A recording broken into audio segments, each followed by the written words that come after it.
Anandamayi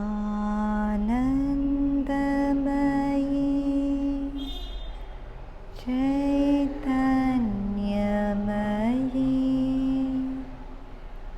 Satyamayi Parame Anandamayi Chaitanyamayi Satyamayi Parame Anandamayi Chaitanyamayi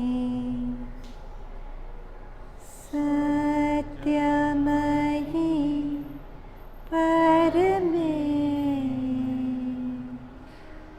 Satyamayi Parame Satyamayi Parame Satyam Jnanam Satyam Jnanam Jyoti Aravinda Satyam Jnanam Satyam Jnanam Jyoti Aravinda Satyam Jnanam Satyam Jnanam Jyoti Aravinda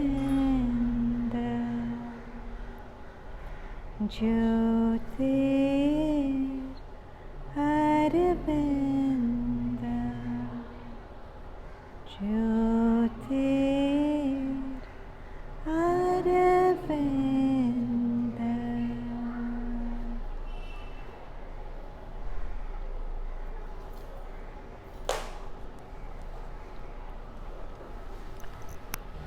So, all of us have times when we are in the grips of a lot of fear, isn't it?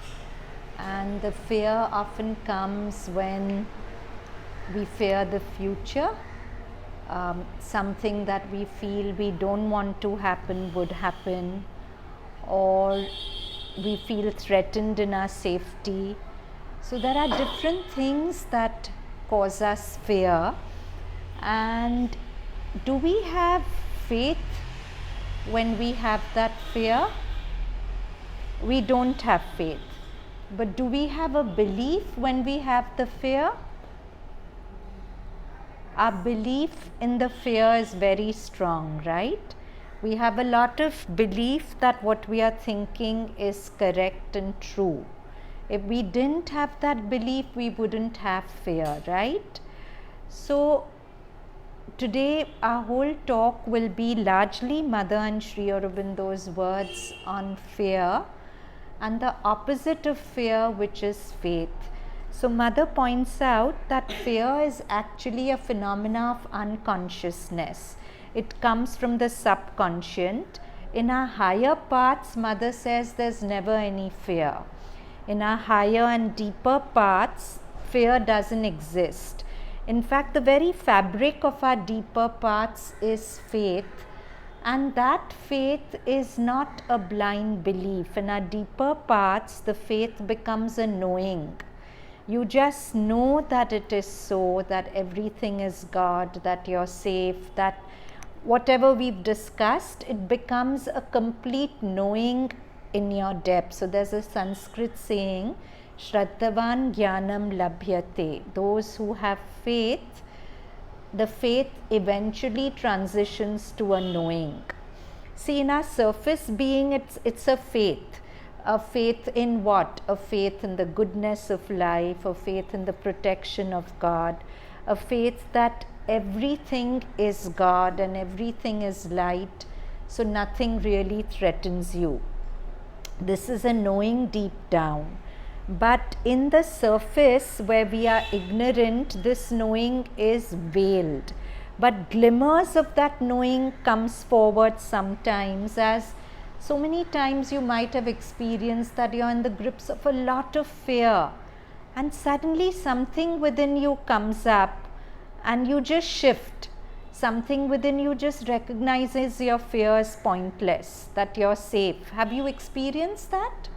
Sometimes one sentence you read, something you go, and suddenly that faith which is already there, you're not generating it. It's not a belief system. It's something that's unconditional and it's unconditioned. Nobody gave you that faith. You were born with it. It's part of your deepest being. But in your surface, it gets clouded over. Yeah? So now let's go to Mother's words on fear. Sri Aurobindo says, fear creates imaginary terrors. Even if there is real danger, fear does not help. It clouds the intelligence, takes away presence of mind, and prevents one from seeing the right thing to do. There is no fear in the higher nature. Fear is a creation of the vital plane, an instinct of the ignorance, a sense of danger, with a violent vital reaction that replaces and usually prevents or distorts the intelligence of things. Isha, can you open this door so we get a breeze? It might almost be considered as an invention of the hostile forces. Fear and anxiety are perverse forms of will. What thou fearest and ponderest over, striking that note repeatedly in thy mind, thou helpest to bring about. For if thy will above the surface of waking repels it, it is yet what thy mind underneath is all along willing. This is brilliant. What Sri Aurobindo is saying is that whatever you fear, you attract it, because the universe is all the time responding to the vibrations you put out. Now suppose I keep saying, I don't want to be ill, I don't want to be ill. The vibration is a focus on illness. So the universe is not listening to not want to be ill, it's listening to illness, visuals of illness. So whatever you think about maximally is what you end up attracting into your life. Yeah, so that's what Sri Aurobindo is saying. What thou fearest and ponderest over, striking that note repeatedly in thy mind, thou helpest to bring about. For if thy will above the surface of waking repels it, it is yet what thy mind underneath is all along willing. And the subconscious mind is mightier, wider, better equipped to fulfill than thy waking force and intellect. But the spirit is stronger than both together. From fear and hope, take refuge in the grandiose calm and the careless mastery of the spirit. Somebody asks a question to Mother, why does one feel afraid? And Mother replies, I suppose it is because one is egoistic. There are three reasons. First, an excessive concern about one's security. Mansi, there's an empty chair there. First, there is an excessive concern about one's security. Next, what one does not know always gives an uneasy feeling, which is translated in the consciousness by fear. So first, an excessive concern about one's security. And when are you excessively concerned about your security? When you're too caught up in your ego. When you're only thinking about I, me, myself, that egoism makes you fearful and constantly worried about what will happen to me. So mother says that's the first reason, that you're egoistic. And it is because, and secondly,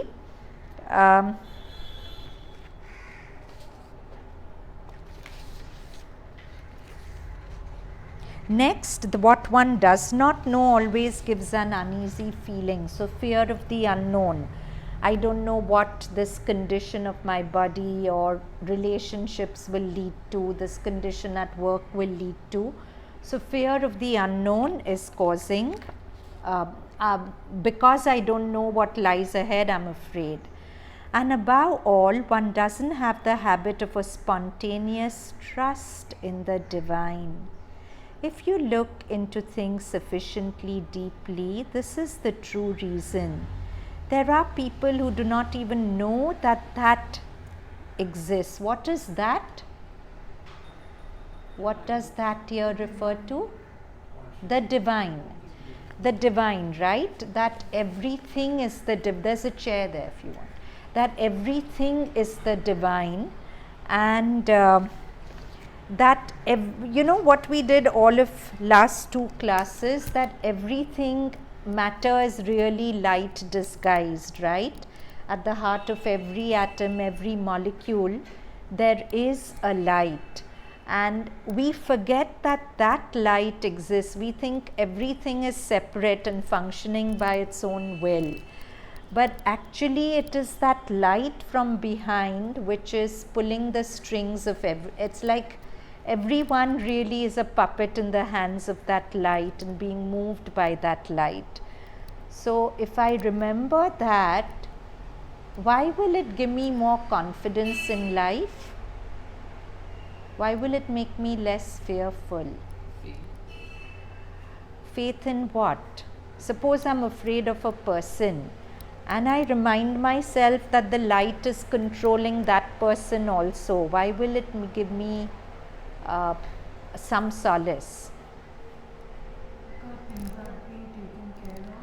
Yeah, if that person who I'm afraid of is also being controlled by light, and mother's assured me that she allows every negativity to harm me only as much as is good for my growth, no more, then I won't really be afraid of that person, right?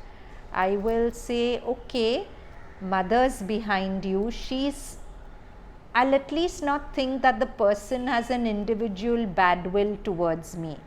At one plane it's true, but at another plane that will is also a movement of the light, right? The light is controlling that person also. So then I can just surrender to that light, that you are controlling the person. I don't need to be afraid of that person. But when is it not possible to do this? When does this stay only at a mental level, and at a mental level is quite useless? Why doesn't it translate into a living fact of life very often? Why? Because firstly, to believe in the light, you need to feel the light, right? If you feel it within you, only then it breeds a belief that the light is there also, there also, there also. So unless you concentrate on your inside and you feel mother's presence inside you, nothing will convince you that her presence is outside also. Yeah? So that's the starting point. Don't try to do it mentally. First concentrate inside, feel mother's presence inside you, and then let it spread out outside. Tanushka, you're here. Would you like to share with people what happened in your college when somebody was sort of taking away the credit from you, or not really?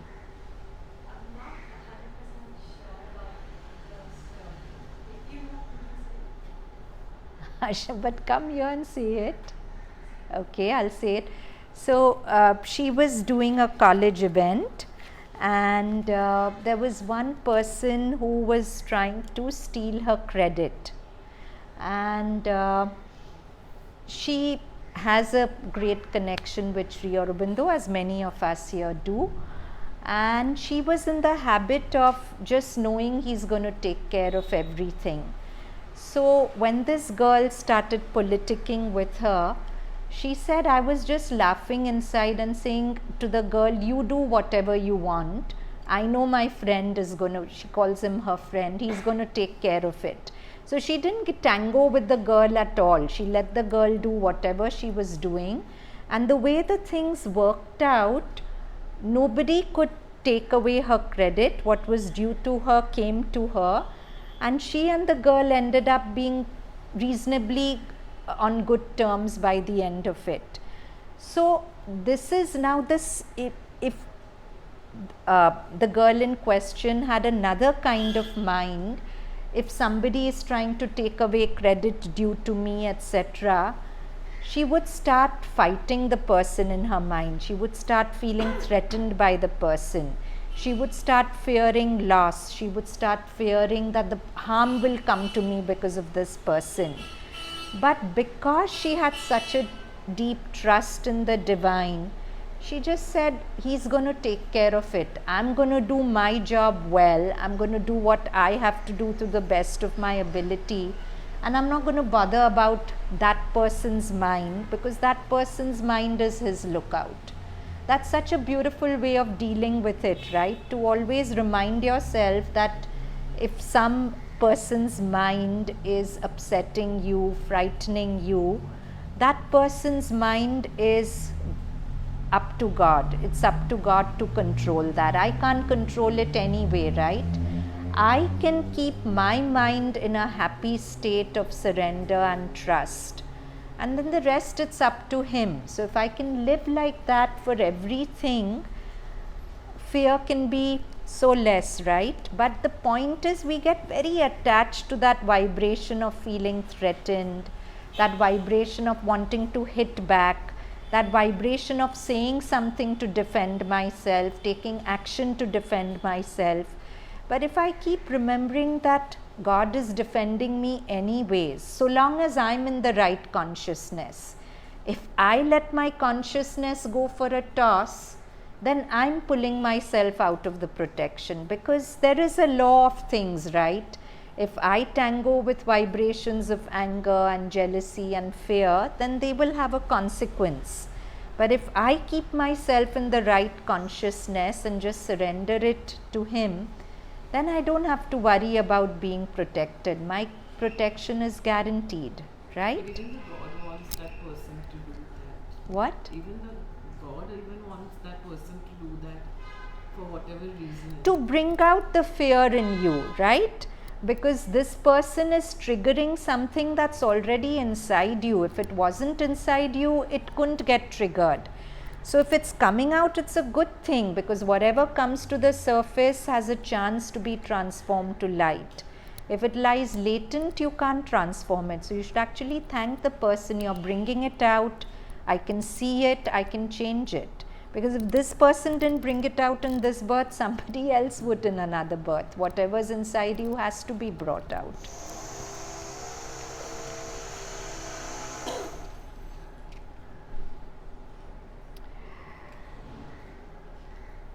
So, and above all, one doesn't have the habit of a spontaneous trust in the divine.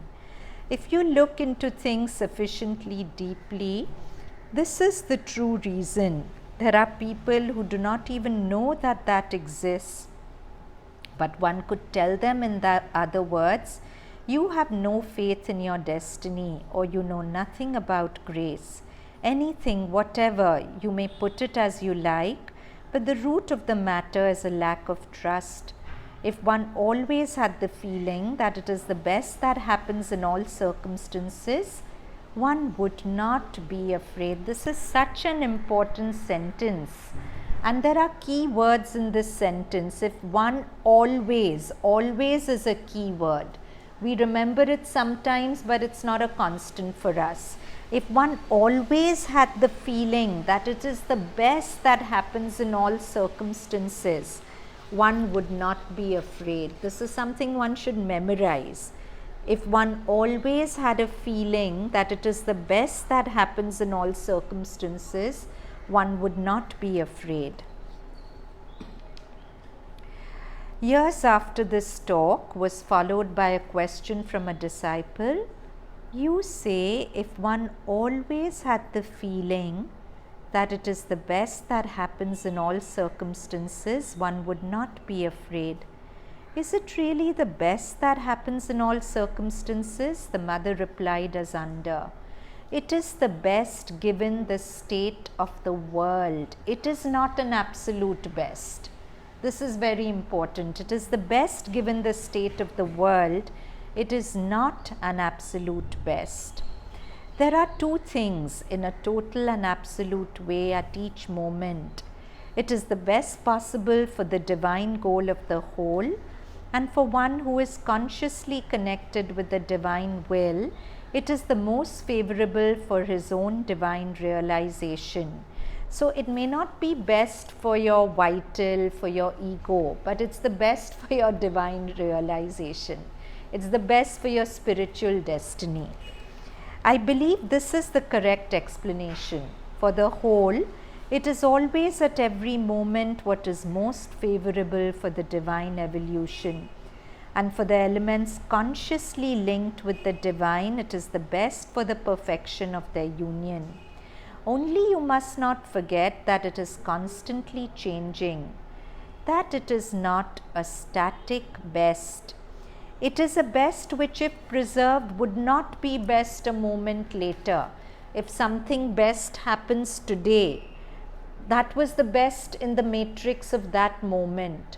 Tomorrow in another matrix, it will be another best. It's not the same best that happens always.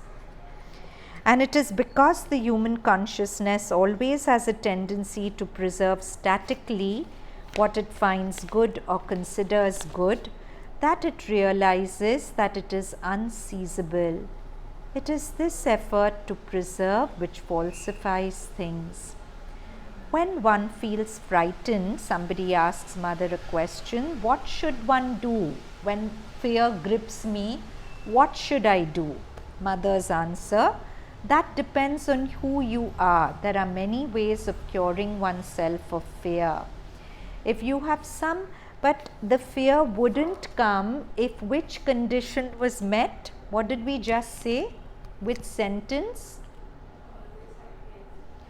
Always have faith that it's the best that happens because everything is controlled by the divine. Now, if you really always have this faith, fear won't come in the first place, because you won't get deceived by appearances, whatever the appear, and it's not with the mind. The mind can never have this faith. It's the nature of the mind to doubt.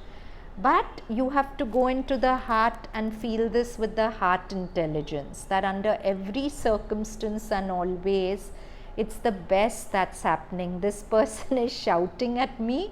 This is the best that is happening for me. It's not a bad thing. This person behaves uncalled for, rude and obnoxious. This too is the best for me. Why? No, maybe not best for my ego. Certainly not best for my ego, because I'll get hurt, I'll get irritated.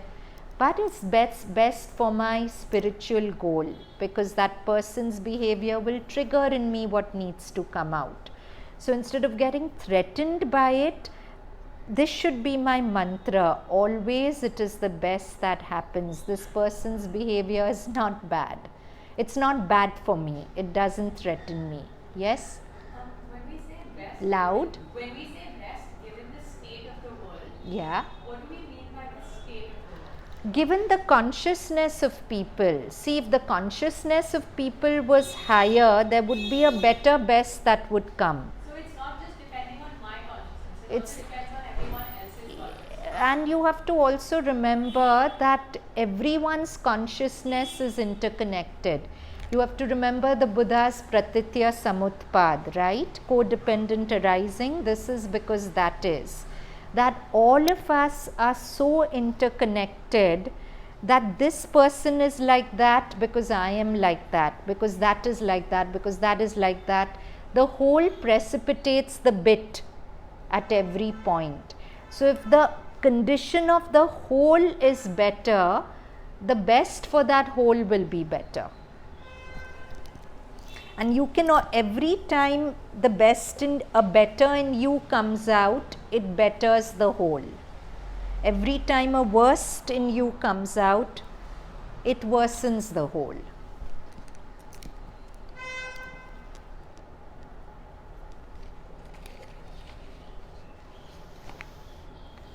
So if you have so the question, so what we said that firstly it's possible whenever the fear comes to remind yourself that nothing is bad. In this moment, everything that's happening is controlled by the light and it's good. But still if it persists, Mother says, if you have some contact with your psychic being, you must call it immediately. And in the psychic light, put things back in order. This is the most powerful way. That's what I said. If fear comes, you can't just with your mind think this is good for me when all your emotions are shouting, it's bad, it's intolerable, it threatens me, I must protect myself. It won't work. So Mother says that's the time you have to go into your psychic being, into your heart, connect with it and bring that light forward to change the fear. You can never do it with your mind. This is the most powerful way.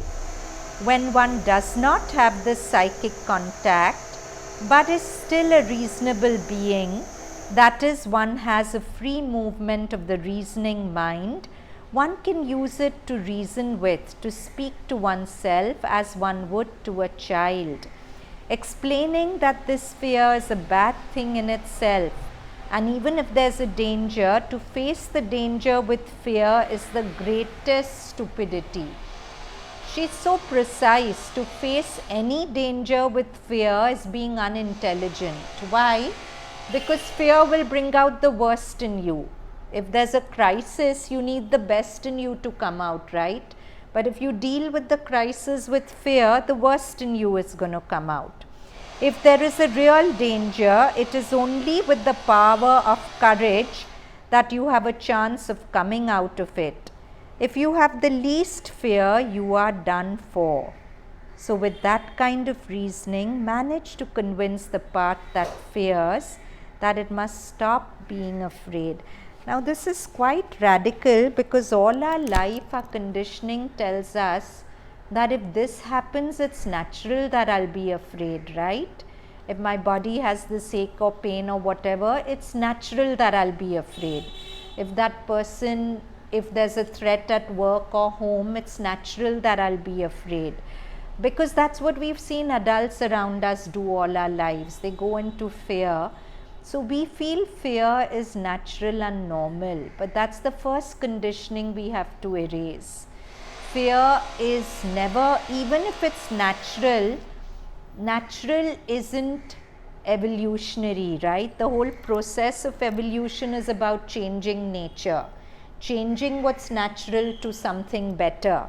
So firstly, remind yourself that however much your mind justifies the fear should not be there. It's there, and I'm not bad because I'm feeling frightened, but Mother says it's not intelligent or it's not conscious to shelter fear. So first, my battle is not with the thing I'm afraid of. Now, when I'm afraid of a person, often it'll come out as anger. But anger is really veiled fear. You're so afraid of the person and you don't know how to protect yourself that it comes out as anger.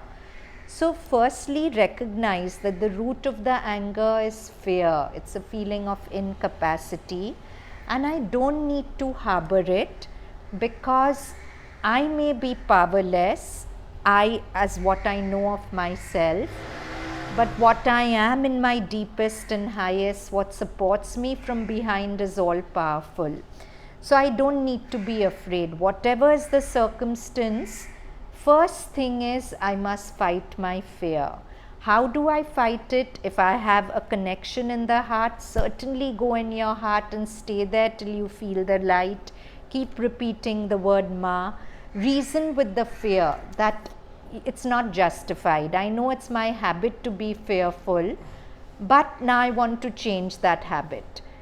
So one method mother says is to go in the heart, other to reason with the fear.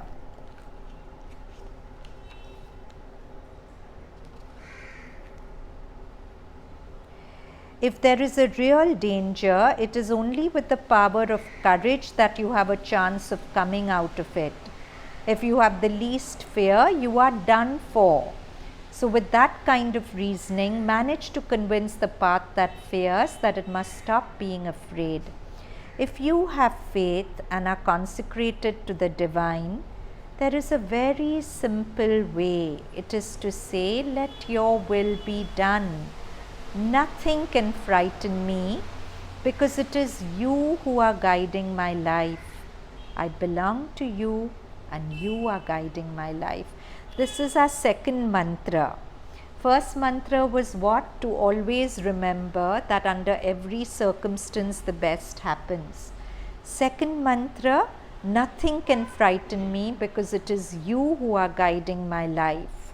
I belong to you and you are guiding my life.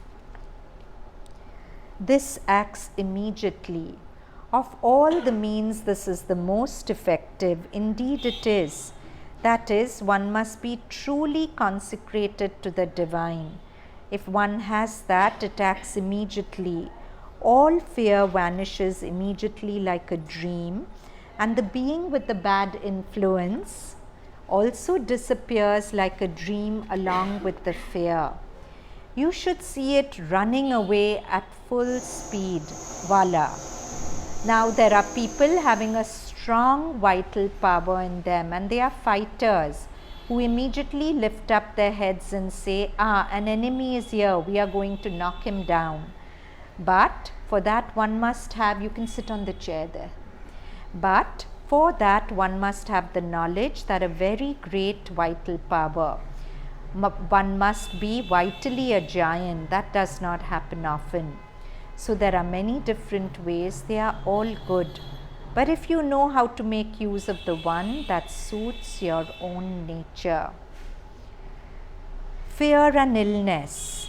Now this is something which frightens us very often, right? One little pain or something in our body and we go into a whole cycle of fear. You must not fear. Most of your troubles come from fear. In fact, 90% of your illnesses are a result of subconscious fear in the body. So beautiful, no? 90% of all physical illnesses come from subconscious fear in the body. That's saying a lot. We think it's caused by germs and microbes, but Isha's put up a beautiful little thing today where she's written that it's Louis Pasteur, who was the founder of the germ theory, says that it's the ground which is important, not the germ. The ground is your consciousness. The same germ in a better consciousness won't cause the illness, right? So that is important. If your consciousness is full of subconscious fears, it's that fear which invites illness. In the ordinary consciousness of the body, there is a more or less hidden anxiety about the consequences of the slightest physical disturbance. It can be translated by these words of doubt about the future and what will happen. It is this anxiety that will be checked. I have one pain, I have one bad night. What will happen? This will make me sick. This will lead to this. This will lead to that. Mother says that's what must be stopped because that's a vicious circle. Indeed, this anxiety is a lack of confidence in the divine's grace, the unmistakable sign that the consecration is not complete and perfect. As a practical means of overcoming this subconscious fear, each time that something of it comes to the surface, The more enlightened part of the being must impress on the body the necessity of an entire trust in the Divine's grace, the certitude that this grace is always working for the best in ourselves as well as in all, and the determination to submit entirely and unreservedly to the Divine's will. The body must know and be convinced that its essence is divine, and that if no obstacle is put in the way of the Divine's working, nothing can harm us. This is a third sutra. The body must know and be convinced that its essence is divine, and that if no obstacle is put in the way of the Divine's working, nothing can harm us. This process must be steadily repeated until all recurrence of fear is stopped, and then even if the illness succeeds in making its appearance, its strength and duration will be considerably diminished until it is definitively conquered. Fear is a phenomena of unconsciousness. Whenever you're afraid, you become unconscious. When you're conscious, you can't be afraid. You understand, no, the difference between being conscious and unconscious? It is a kind of anguish that comes from ignorance. One does not know the nature of a certain thing, does not know its effect or what will happen, does not know the consequences of one's acts. One does not know so many things, and this ignorance brings fear. One fears what one does not know. Take a child, if it's brought before someone it does not know. I'm not talking of a child with an awakened inner consciousness, an ordinary child. You bring it before someone it does not know, its first movement will always be one of fear. Only very rare children, and they have another consciousness, are very bold. It may also be a mixture of apprehension, a kind of instinct.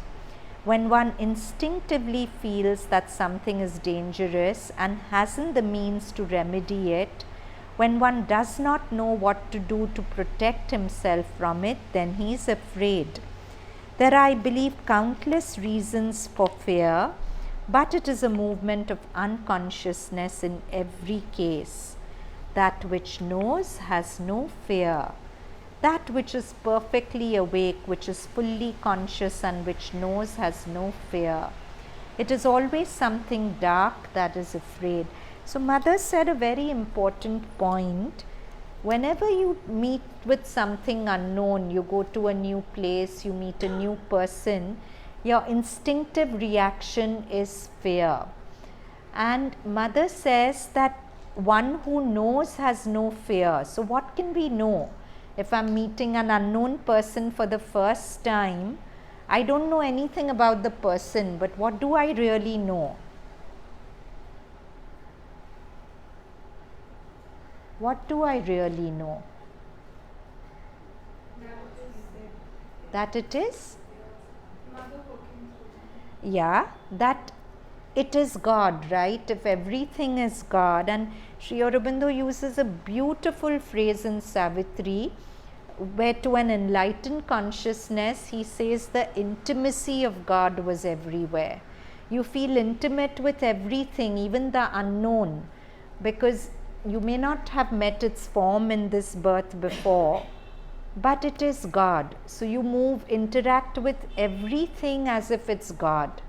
And the familiarity of God is everywhere, the intimacy of God is everywhere.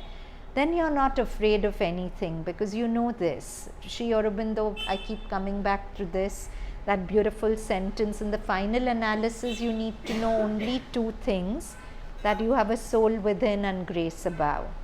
And everything else is also just that, a soul within and a grace above. So that could take away fear.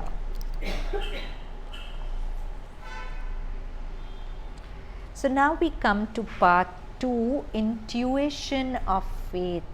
It's interesting, and I have never read a take like this on faith that Sri Aurobindo gives. He says faith is an intuition. It's something that you know in your deepest and you intuit it. It's not something that's conditioned, it's not something that somebody needs to tell you, but when you're quiet, you just know it. It comes as an intuition from your inner being. So these are beautiful words of Sri Aurobindo on faith. Faith is the soul's witness to something not yet manifested, achieved, or realized, but which the knower within us, even in the absence of all indications, feels to be true or supremely worth following or achieving. So faith is the soul's witness to something not yet manifested. What is not yet manifested? What is not yet manifested? What is this that Sri Aurobindo is talking about? That it's the soul's witness to something not yet manifested. The intuition The that belief. has to still play out. But what? The belief. What has to manifest? The divine. The divine. The fact that I am divine. I may not in my manifestation look divine, and the world may not in its manifestation look divine, but that it is divine and it's working towards becoming unveiled divine, right? Everything is invisible God working towards becoming visible God. And the soul in you already knows this, but you are not aware of it in your surface. So faith is the soul's witness to something not yet manifested, achieved, or realized, but which the knower within us, even in the absence of all indications, feels to be true or supremely worth following or achieving. This thing within us can last even when there is no fixed belief in the mind, even when the vital struggles and revolts and refuses. So you can sometimes have a simultaneity of faith and fear. The surface is fearing, but you also intuit a faith within, right? It's like both are there together. But remember the Red Indian story. A Red Indian grandfather tells his grandchild that you always have two wolves in you, the good wolf and the bad wolf. And the child asks, then which wolf wins? So the grandfather says, the wolf you feed is the wolf that wins. So I have a light in my deepest and I have a darkness often in my surface. But whatever I feed and pay attention to, that will grow. So in the moments of doubt, I have a choice of feeding the good wolf of faith in my deepest, or the unconscious wolf of fear and darkness. Whatever I feed will grow, and that should be my commitment. When fear comes, I must remind myself, yes, there's fear in my surface, but there is unconditional faith in my depth, and I am going to use everything I have at my disposal to go within and bring that faith forward.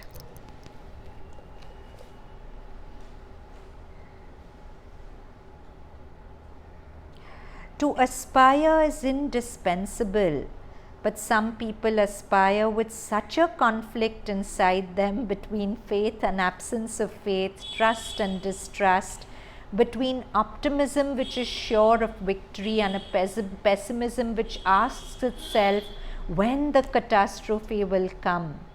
Now, if this is in the being, you may aspire, but you won't get anything. Well, you will get something, but you will get very little.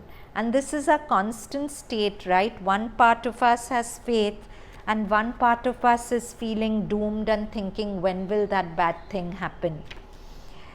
Well, when one aspires for the force, when one asks the divine for help, if one asks with the unshakable certitude that it will come, that it is impossible that it won't, then it is sure to come. This is important.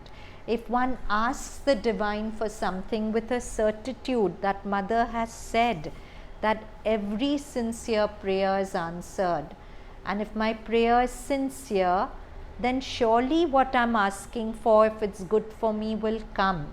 So if I pray and aspire with that certitude, that's what changes things. It is this kind, yes, this is truly an inner opening, this trustfulness. And some people are constantly in this state. When there is something to be received, they are always there to receive it. There are others, when there is something to have, a force descends, they are always absent. Why? Because they are not paying attention to the force. They are paying attention to the wanderings of their minds, their fears, and whatever else. They are always closed at that moment, while those who have this childlike trust are always there at the right time.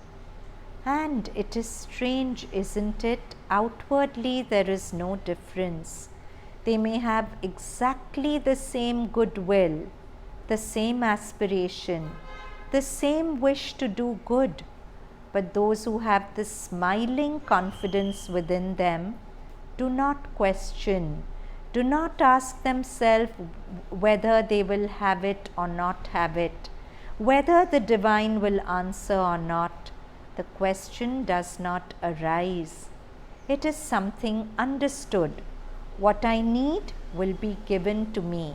If I pray, I shall have an answer. If I am in a difficulty and ask for help, the help will come. And not only will it come, but it will manage everything. If the trust is there, spontaneous, candid, unquestioning, it works better than anything else, and the results are marvelous. It is with the contradictions and doubts of the mind that one spoils everything. So this is very important.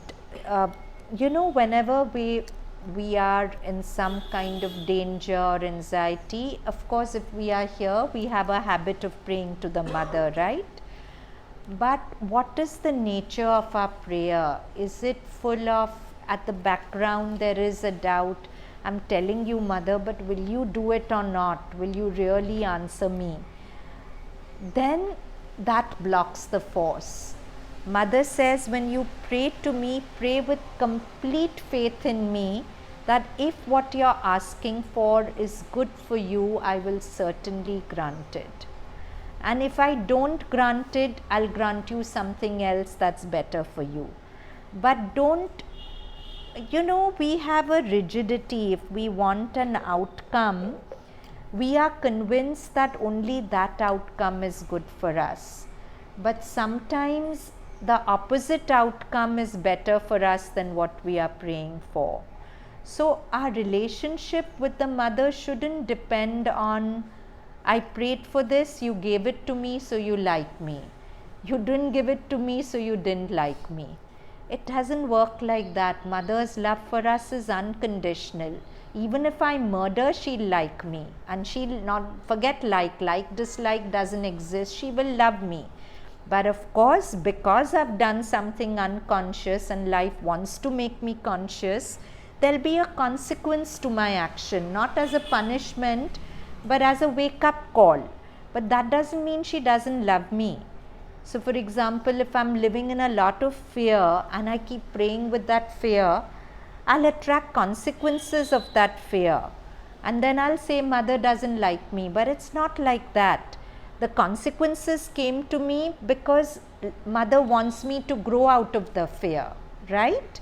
So I have to have faith in her that whatever, once I'm given to her and I trust in her, whatever she does in my life, it's going to be for my highest good. And it doesn't always have to be something that's without pain. Why are we so afraid of pain? Sometimes she'll send me the right doses of pain, but that pain is also good for me. I don't have to invite it. But if it comes, I mustn't entertain that childish inner dialogue that now I'm out of mother's favor. Now she doesn't like me. In fact, eradicate the thought that she can't like you. She's the divine mother. Whatever you do, she'll love you. And that's how she is.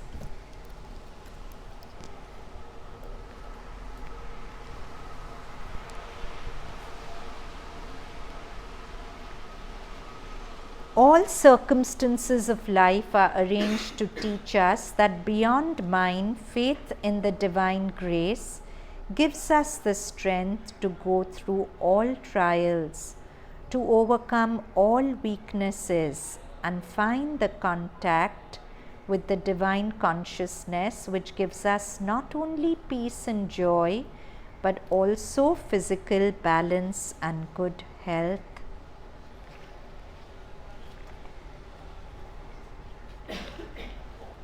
Power of a truly living faith. The mother says, every moment, all the unforeseen, the unexpected, the unknown is before us. Every moment the universe is created anew in its entirety, and every one of its parts, and in every one of its parts. And if we had a truly living faith, if we had the absolute certitude of thy omnipotence and thy sole reality, mother's addressing God, thy manifestation could at each moment become so evident that the whole universe would be transformed by it. But we are so enslaved to everything that is around us and has gone before us. We are so influenced by the whole totality of manifested things, and our faith is so weak that we are yet unable to serve as intermediaries for the great miracle of transfiguration. But Lord, I know that it will come one day. I know that a day will come when Thou wilt transform all those who come to us. Thou wilt transform them so radically that, liberated completely from the bonds of the past, they will begin to live in Thee an entirely new life, a life made solely of Thee, with Thee as its sovereign Lord. And in this way, all anxieties will be transformed into serenity, all anguish into peace, all doubts into certainties, all ugliness into harmony, all egoism into self-giving, all darkness into light, and all suffering into immutable happiness.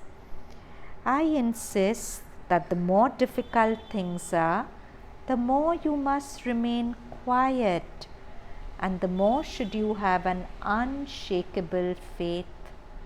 Of all things, this is the most important. This is the next mantra for us. Mother insists that the more difficult things are, the more you must remain quiet. Quiet first with your speech, because when things get difficult and we get triggered, we start speaking things that are unconscious. We throw poison outside, poison in ourselves. And then after maintaining quiet in our speech, one is when you're triggered, don't speak. Make that a rule. Take that as a command from the mother, that when you're triggered, don't speak. Take it right now. Hear her telling you in this space that when you're triggered by a person, promise me you won't speak. Yeah? Are all of us promising mother that? That we won't speak when we are triggered. Then sit quietly and work on yourself. That's the first thing, and establish a calm. And the more should you have an unshakable faith. So first thing is remain quiet and kindle your faith. Of all things, this is the most important. So we'll continue with the rest of the PDF next week. Now let's sit quietly and make this our own. What about your mind? What The about? dialogues are always in your mind also. Actually, you don't speak. Yes, But very important. She says that yes, I'm promised mother I won't speak when I'm triggered. Maybe I'll be able to keep the promise. But the dialogue will go on in your mind, right? Yeah. So for that, I'll take you through something, see if it works. Because I can give you answers in words which will address your mind, but your mind can't make this change. You have to tap into a faculty deeper than the mind. You can't do it with your mind. Okay? So sit tall.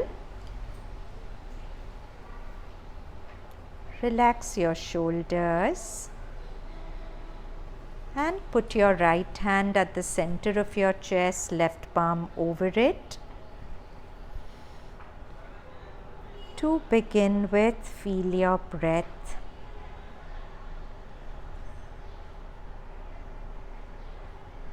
Then gather all the scattered threads of your attention, and as Mother says, plunge deep into your heart center, center of your chest. Nothing to do with the physical organ of the heart. So go deeper and deeper within. For many of us, as we go within, we'll start feeling a spontaneous happy feeling or a stillness. If it helps you, brings the mother's image or the image of your highest reverence there, but you don't necessarily need the image. Use the image if it triggers the feel, but the important thing is to feel a shift in your experience towards joy and light and peace as you go within. And to give a structure to this, it may help to count your breaths as if you're breathing in, breathing out, focusing in the heart center.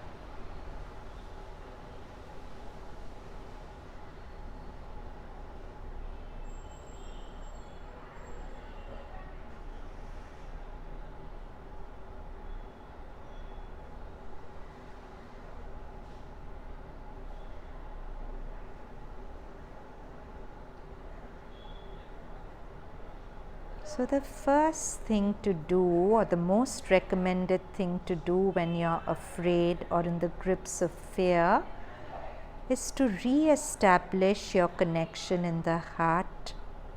It is a fact that when you're fearful, you'll find it difficult to connect, but don't give up. Keep trying.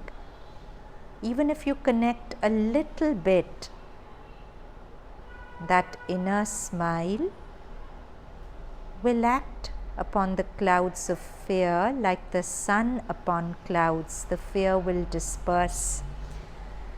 So first step is to establish that contact inside. Once you have it, you can rest your hands on your thighs or knees.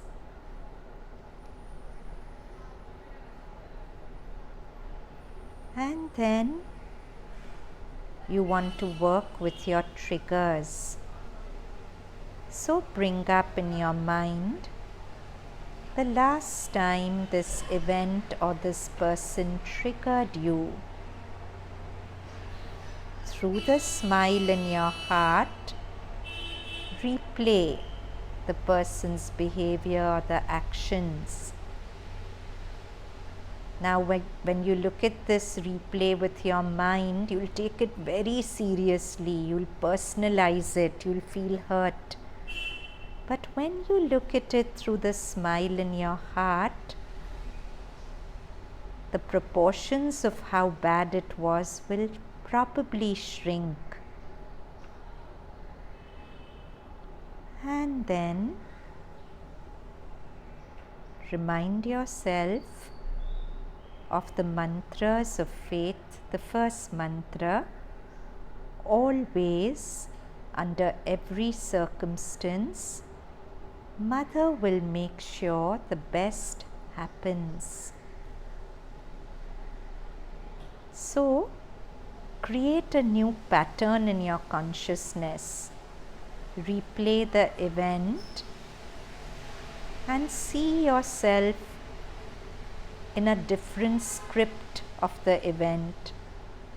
See yourself calm, composed, smiling at the behavior of the person, recognizing that there's no person there actually. It's just light pretending to be that person to bring this reaction out in me so that I can change it. What a service this person is actually doing me. Instead of being frightened or annoyed by the person, can I thank the person or at least be neutral to the person?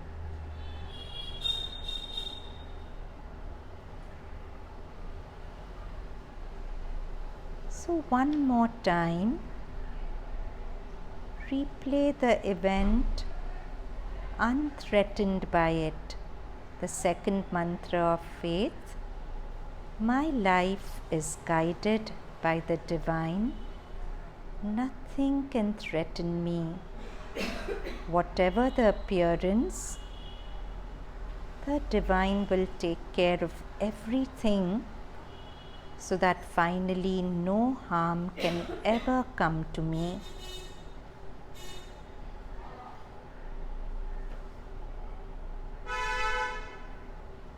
But do this through your heart intelligence, never through the mind. It's impossible to do it through the mind.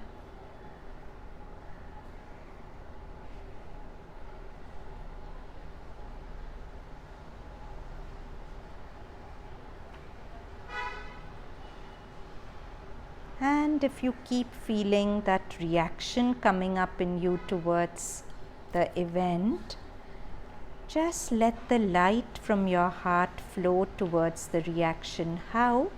You may find the reaction localized in some part of your body, a tightness somewhere or an unpleasant feeling somewhere.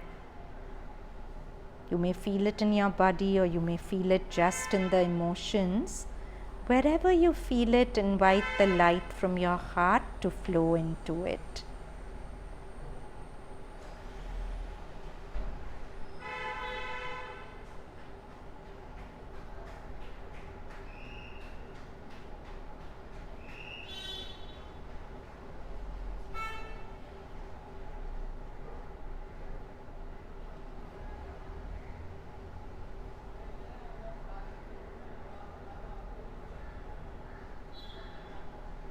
Keep allowing the light to flow till that tightening in the emotions or in the body becomes very, very faint.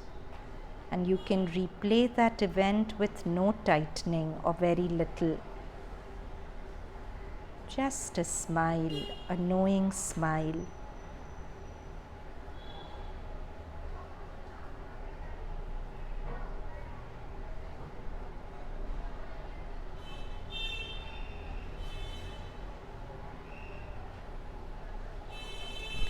And then hands together in a namaste. We end with Om Tat Sat Jyotir Arvinda. Om, that alone is the truth, the one light that makes up everything. Om.